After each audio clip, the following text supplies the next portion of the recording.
E aí, galera que curte uma boa aventura e umas porradas de respeito. O narrador aqui, que já viu mais reviravoltas que carrossel de parque de diversões, chegou para contar os babados do episódio 1075 de One Piece.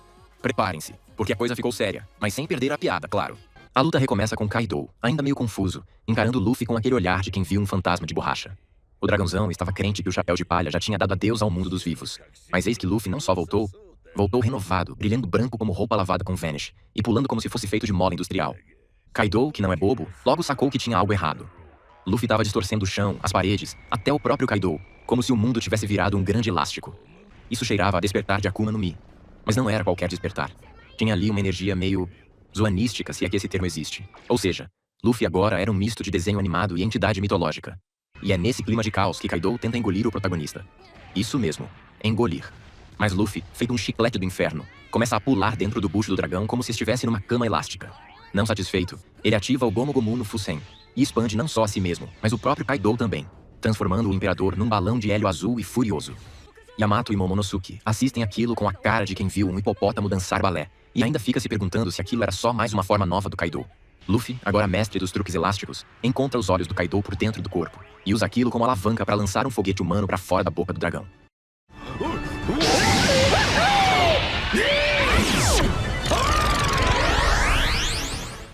Ele sai voando, desinflando feito bexiga estourada, até desaparecer nas nuvens. Mas é claro que ele volta, e do tamanho de um arranha-céu. Gomu Gomu no gigante entra em cena, e a galera já começa a pensar que o Luffy virou algum tipo de deus. Kaido, teimoso como todo bom vilão de final de arco, dá outra mordida no gigantão. Mas Luffy transforma a serpente em corda, e começa a pular corda com o próprio corpo do dragão. Sim, você leu certo. Pular corda. Se isso não é arte, eu não sei o que é. Kaido tenta dar o troco com o Bolo Breath, aquela baforada de dragão que parece um Kamehameha misturado com fogo de churrasqueira. Luffy toma o golpe na lata e despenca de novo. Mas o cara gira as pernas tão rápido que sai correndo pelo ar como se fosse o coiote da Looney Tunes em modo turbo. E quando tá quase de volta, toma um golpe insano de Kaido, o Kosanzi Ragnaraku, que enterra a cabeça do Luffy no chão como se ele fosse um prego sendo martelado. Todo mundo acha que foi dessa vez. Luffy começa a reverter pro modo normal, velho e enrugado como uma uva passa que correu a maratona de Boston. Mas mesmo à beira do colapso, ele não desiste. Porque não tem como morrer quando se tem tanta dívida emocional. Ele lembra do Momo, da Tama, do Kinemon, até do Pedro. E com esse combustível emocional, faz o coração bater no ritmo dos tambores do sol. Dum da da dum. E o Gear 5 volta com tudo. Kaido manda mais um golpe com o porrete, mas dessa vez, Luffy não é só atingido. Ele se encaixa no golpe. A cabeça se enrola ao redor do bastão como se fosse massinha de modelar, transformando o ataque numa meia-lua bizarra. Ele sai correndo, tropeçando e gritando internamente, até ser esmagado de novo como um desenho animado que virou panqueca. Mas aí ele usa o próprio chão como estilingue, voa pro alto, bate numa pedra, rebate e volta com os braços girando como hélice de helicóptero. E é nesse clima de insanidade completa que ele acerta Kaido com um soco tão poderoso, mas tão estranho, que parece atravessar a cara do imperador. Kaido desaba, surpreso com o golpe e, vamos combinar, provavelmente com a física envolvida também. Nesse momento, Luffy começa a pensar em como nomear o ataque, porque claro, golpes absurdos precisam de nomes igualmente absurdos. E Kaido, ainda tentando entender com o que estava lidando, pergunta quem ele é afinal. Nesse instante, Zunesha, o elefante gigante que tá ligado nos ritmos do mundo, sente o tambor do coração de Luffy e percebe que aquilo ali não é só uma nova técnica. É o retorno de algo maior. Algo lendário. Luffy então se ergue de novo, com aquele sorriso que mistura loucura com esperança, e solta sua promessa ao mundo. Vai superar tudo e todos. Porque seu objetivo não é só derrotar Kaido.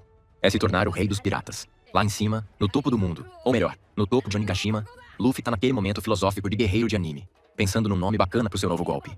Sim, porque se é pra detonar o Imperador Kaido com estilo, tem que ter nome épico, né? Enquanto isso, Kaido, feito de puro orgulho e hematomas, se levanta de novo, bufando. Mas ainda inteiro o suficiente pra zombar do nosso herói. Ele solta aquele papo de vilão experiente, mas no fundo já percebeu. O garoto de borracha não é mais só um pirata birrento. Agora é um renascido. Zunisha, o elefante ancestral do tamanho de uma montanha e com alma de avô místico, sente algo no coração. Aquele batimento que ecoa como tambores sagrados, ritmados com liberdade e caos. É o tal do Drum of Liberation. E ele reconhece isso como sinal de que aquele menino de chapéu de palha é digno. Digno de confiança, de esperança e de muita confusão. Kaido reconhece. Luffy despertou. Não só o fruto, mas um novo estado de espírito. Mas também joga na cara o quanto já perdeu. Subordinados, castelo, sanidade. Mas Luffy, com o coração de borracha inquebrável, responde com ação. Jura que vai recuperar tudo o que foi tomado. Kaido lança seu Gundari Ryu Segun, um ataque que mais parece uma constelação explosiva. Mas Luffy rebate com socos que se esticam como linguicinha em dia de festa, atravessando o próprio corpo e atingindo Kaido como se fosse elástico divino.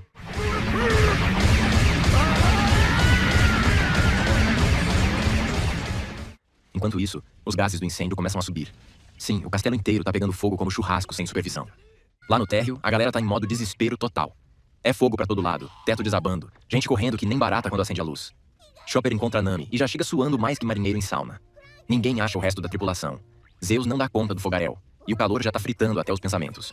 No porão, alguns gifters arrependidos estão presos, lamentando suas más decisões de vida. Beppo, o urso que normalmente é puro sangue frio, já desmaiou, derretendo como picolé. A tripulação dos Heart Pirates está carregando o peludo com desespero nos olhos. Robin e Brook, junto com alguns samurais, estão encurralados no labirinto em chamas. E Sanji, que estava todo cavalheiro ajudando geishas, agora se vê preso com elas no salão do prazer que virou um forno. Enquanto isso, o Sop, nosso sniper de nariz corajoso, tenta usar uma planta mágica para apagar o fogo, mas a Midori Boshi vira churrasquinho antes de dar sinal de vida.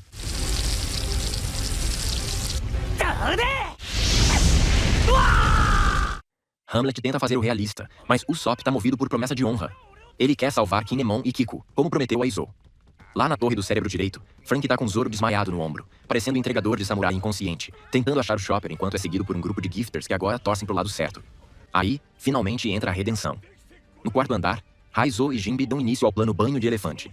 Porque veja bem, Raizo teve a brilhante ideia de armazenar em seus pergaminhos a água que Zunesha usou para tomar banho em Zou. Litros e litros de água sagrada, guardados como quem guarda tristeza antiga e promessa de redenção.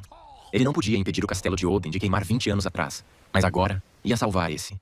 E é então que ele abre o pergaminho e inunda o castelo inteiro. Jinbe, com sua maestria aquática, pega esse mar portátil e canaliza pelas estruturas, jogando jato de água para tudo quanto é lado. Mizugokoro aqui, Kairyu e Ponzeoi ali, e de repente, o que era inferno vira enchente. O fogo é apagado num piscar de olhos, e o castelo ganha sobrevida.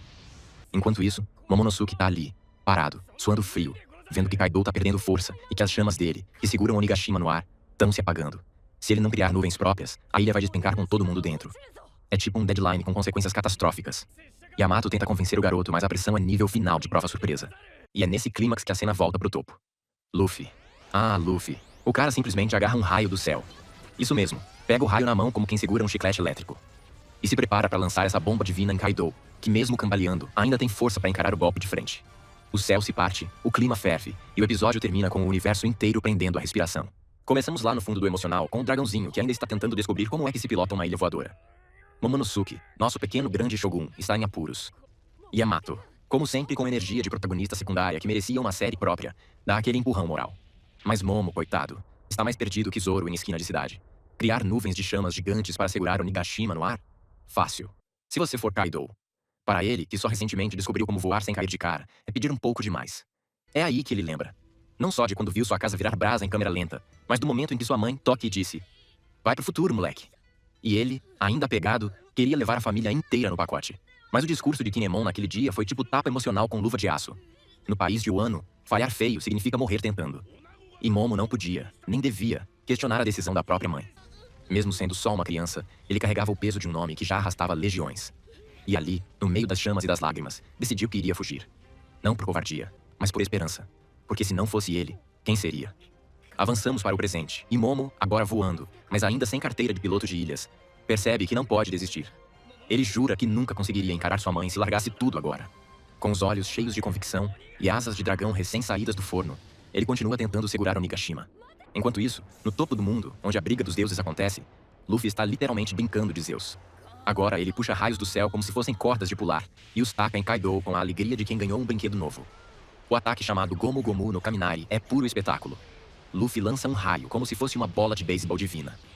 Kaido, que já viu de tudo, desvia com um giro de corpo e revida com sua marreta de 8 pontas, fazendo Luffy voar igual pipa em dia de ventania. Mas calma, ele volta. Porque Luffy é basicamente um elástico com vontade própria.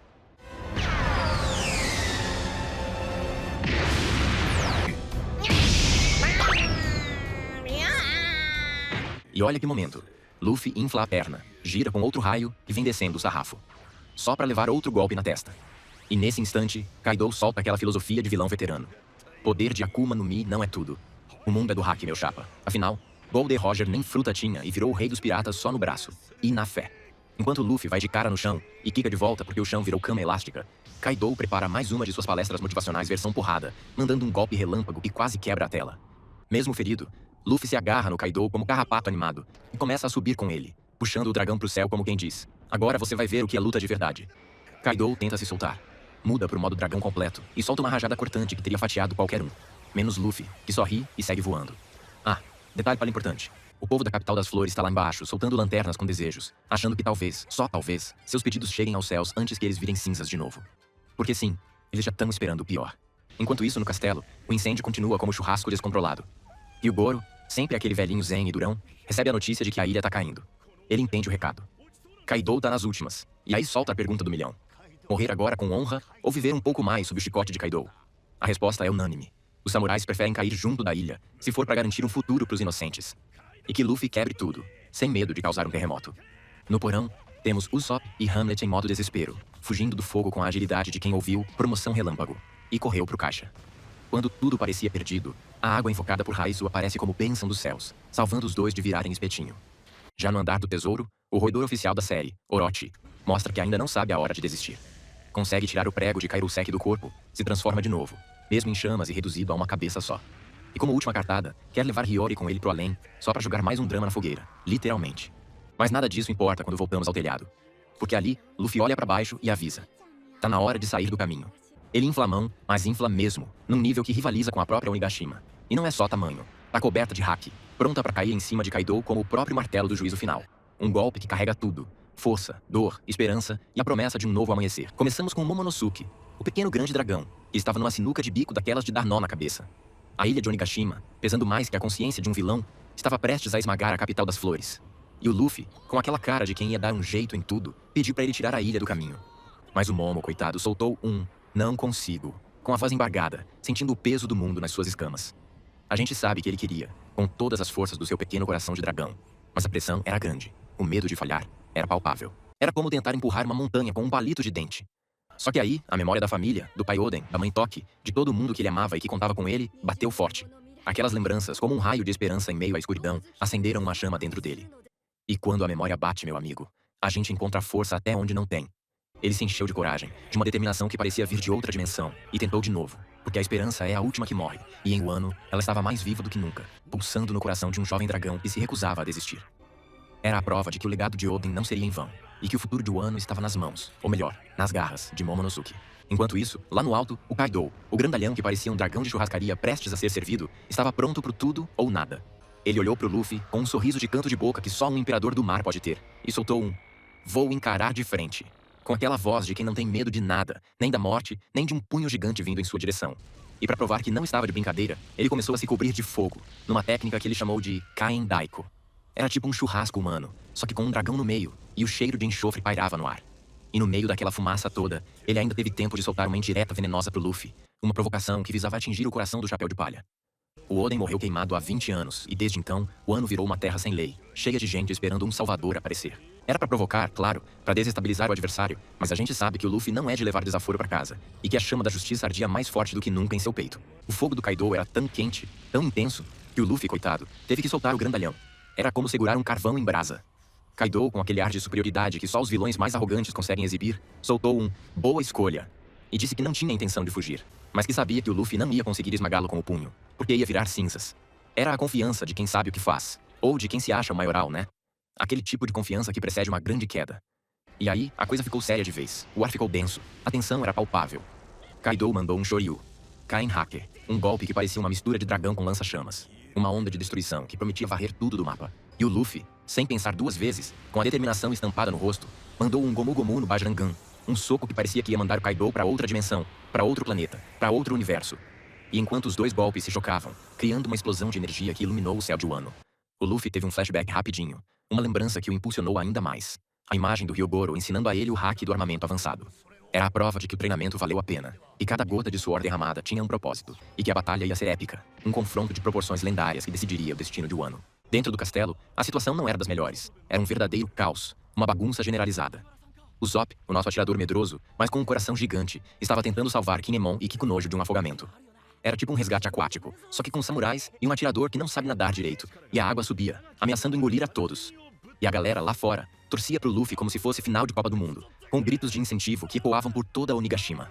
Kawamatsu, com aquela voz de quem já viu muita coisa, com a sabedoria de um ancião e a dor de um povo oprimido, soltou a real. Se o Kaido não for derrotado, esse pesadelo nunca vai acabar. Ele lembrou de quando eles fugiram da capital das flores depois que o Oden foi pro Beleléu. Uma fuga desesperada, cheia de perdas e sacrifícios. Orochi, o Shogun Cobra, com sua risada maligna e sua crueldade sem limites, gritou que eles iam voltar pra Kuri pra proteger o Momonosuke. Mas o Kaido, com aquela cara de quem não tava nem aí com a indiferença de um predador, disse que ia cuidar do Momo pessoalmente. Resultado? Vários samurais leais, guerreiros valorosos que deram suas vidas por Wano, foram pro saco, e o castelo virou cinzas, um símbolo da tirania que se instalou na terra dos samurais.